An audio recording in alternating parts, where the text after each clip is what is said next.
Listen up. Fat is not what is making you fat. Hydrogenated oil is. Now, brace yourself and listen to the horrid tale of how this trash got into our food supply. Back in the early 1900s, beef tallow was used to make soap and candles. It was very in demand and thus a highly expensive product.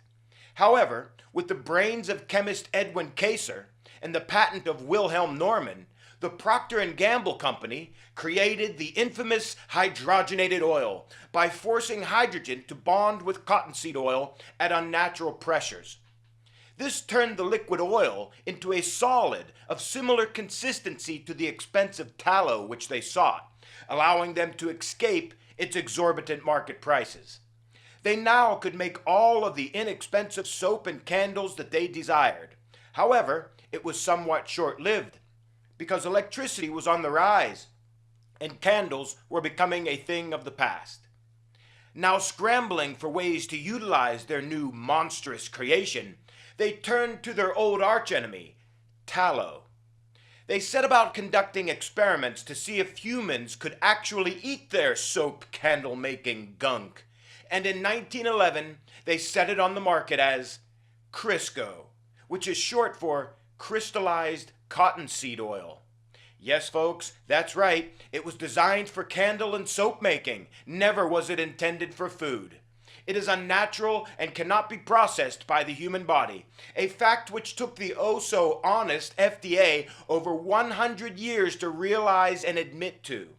Products such as Crisco and margarine are nearly 100% purely this soap-making garbage.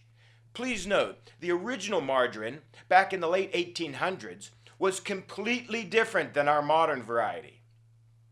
So from this day forward, I challenge you to look at every single ingredient label on every single piece of food that you eat, even small things such as candy bars, and soon you will discover how difficult it is to avoid this unnatural garbage.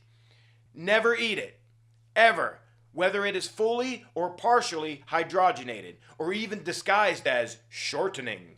Do not eat it. And why not take it to the next level? Stop eating out. Because even supposedly nice restaurants use it to cook with to save money. And many of them buy their foods from pre-made food companies, many of which also use this cheap money-saving garbage at the expense of your health. Listen, folks, you need fat. Real fat. The entire human nervous system and brain are composed of over 60% fat. Composed of it. Many vital elements can only be processed when there is fat in your bloodstream. So it is not fat that makes you fat, my friends, or even sugar for that matter. It is these garbage chemicals being passed off as food. By the way, I'm not addressing sheer laziness here. Of course that can make you fat regardless of what you eat. So just consider what I have said and take me up on my challenge. This is the Populous Informer signing off. Please like, share, comment, and subscribe, my friends. And remember, your awareness is our payment.